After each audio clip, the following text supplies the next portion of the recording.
कोने अॼु छा आहे गुरु पूर्णिमा आहे त गुरु बिना गति कोन्हे।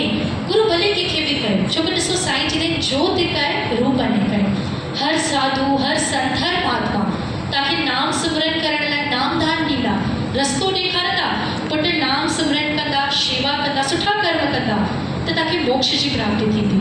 साईं चवनि था जिते तव्हांजो विश्वास हुजे भले कंहिंखे बि गुरु कयो, पर गुरु ज़रूरी आहे। त गुरु बिना गति कोन्हे, गुरु भले कंहिंखे बि कयो, पर तव्हां ॿारनि खां बि सवाल पुछंदसि, अगरि जवाबु ख़बर हुजे हथ मथे मूंखे करे ॿुधाईंदा। असांजा सिंधियुनि जा इष्टदेव कहिड़े, हथ मथे करे ॿुधाईंदा कहिड़े? झूलेलाल साईं।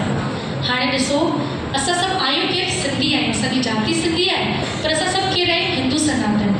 हाणे हिंदू सनातन में हेतिरा देवी देवता आहिनि, असां सभिनि खे मथो टेकंदा आहियूं, पर जॾहिं बि ज़िक्र थींदो आहे इष्टदेव जो असां कंहिंजो नालो खणंदा आहियूं? झूलेलाल साईं जो। असां कोई बि शुभ कार्य जी शुरूआत कयूं न, सभिनि खां पहिरीं झूलेलाल साईं जी बहिराणे साहिब जी जोत जॻाए प्रार्थना कंदा आहियूं, हे झूलेलाल साईं पाण अची असांजे हिन कार्य खे सफलो बणाइजो।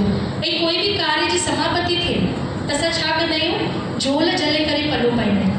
इलाही ॿारनि खे मन में सवाल ईंदो आहे कि असां हिंदू सनातन धर्म में हथ जोड़े करे प्रार्थना कंदा आहियूं, पोइ पलो मतिलबु प्रार्थना, त असां झोल जले पलो छो था पायूं? तव्हांखे ख़बर आहे झोल जलण जे पुठियां जो कारण